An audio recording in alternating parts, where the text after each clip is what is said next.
Hello and welcome to my channel.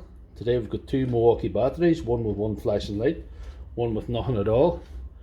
The fault is written on the back of the both of them, flashing green to red, the Milwaukee Christmas special as we call it. When your batteries don't go or are showing a fault, this is what they do. Flashing green to red. Yeah, both the same fault. When you see something like that, the first thing you do is test the voltage of the battery. You see what you can get. And we're getting 6.94 volts in this first one. Another battery is showing 1.675 volts, which I can tell you is not a lot. But before we go diving in with the jump start method, there is something we should probably do before we do that. There is something you should probably do, and that is open them up to see what's wrong, to see if there's any broken connections, damaged cells, faulty cells, and all the rest. Yeah. What you do is you observe the top. When you have it open like that, observe the top of the battery and check for broken connections. This one seems to be okay at first glance, and we get right in and we observe the cells to see if there's any. Obviously a wee bit of corrosion, but that can happen. That's not really life-threatening to your battery. As we observed before, 6.93 volts is all this battery's thrown out. And if I test the cells individually,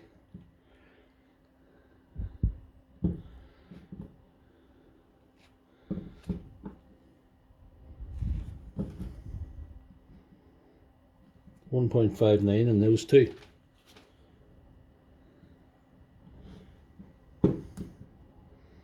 .84, 1.84,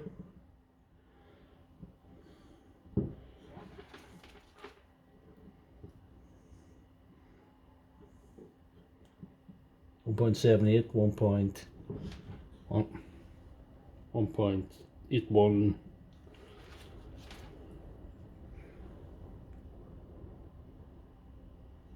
see if we can steady it up, 1.62, get it steadied up, get a good steady connection there, 1.62, the last bank of cells.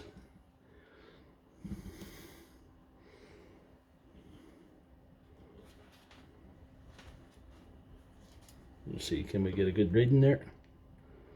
We're getting very little there at all. So that really, the rule of thumb would be that all those cells, in that battery are bad because they're all way below 3 volts or whatever. But it is, believe it or not, a candidate for the jump start. And this will illustrate to you how the jump start works when you perform it in the battery. Actually, to show you what actually will happen when you jump start your battery, I'm going to keep the voltmeter connected to it. Then we're going to check the cells again after we do this. See the spark there? That is to be expected. And you see it's brought the battery up to 16 odd volts there. If we can get her up to 17 volts, it should take a charge then, provided once I remove these two wires from the other battery, that it doesn't start dropping. You can get, yeah, you see, it is dropping there. But we will try it again, we'll spike it again, you see. We'll get it right up. What you're doing is bringing up the voltage to the chargeable range so the battery charger can recognize it and then charge it. We'll go to 17.5. But sometimes if the cells are so bad or get too hard a time from this process, you can see it dropping back. The voltage of your battery will drop back dramatically and be ineffective. So we might try that now. We have it a drop back there, but I think we should get it on the charger as soon as possible, just to see what is going to take place. I'll do this quickly, you see.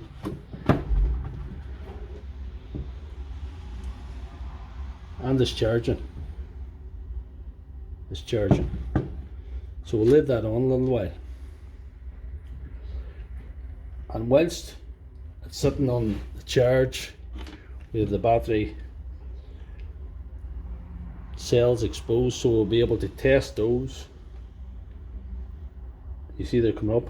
They're coming up to a nice sort of chargeable range there. So you can get a good connection that second cell. So you're up above 3. When you see a cell above 3, you really are in business. Now, if we were to accept defeat with that before we done what we done, we would have said all those cells are bad. But this jumpstart process will restart the cells and give them another lease of life. In a lot of cases, in some cases, you can have a defective cell, and you know, because they were all low, we had a good chance. If you were sitting with a battery with 8 cells good and 2 low, you'd be in trouble. But that battery has now been fully recovered. All we have to do is wait on it to charge, and we're back in business. So here we are now. We've got a fully charged battery, flashing green light. All looks very, very good. And when we've got this far, I want to show you something else about these batteries. Cell balance is very important, that the cells are around the same voltage. What is it? Can I put that somewhere where you can see it? They all have to be shown around the same voltage. See, 4.2, 4.2, 4.2, 4. Don't worry about the negative value, I'm just using it the wrong way around, but the value is the same. That means the probes are going to the wrong side of the terminal. It doesn't matter. 4.2 and 4.19 all the way down. 4.17, 4.17. So we've got a very well balanced pack as well. So not only have we recovered the cells to a chargeable value, we have also got a balance pack now. So I'm going to put it together and stick it onto a tool to see what happens.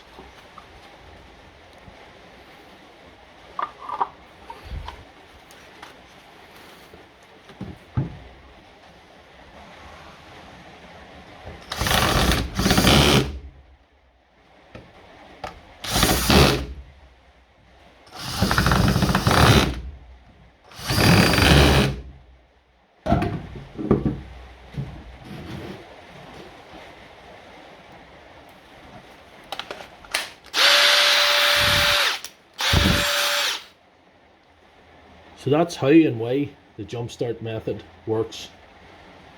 So if you like this video, please give it a thumbs up and subscribe to my channel.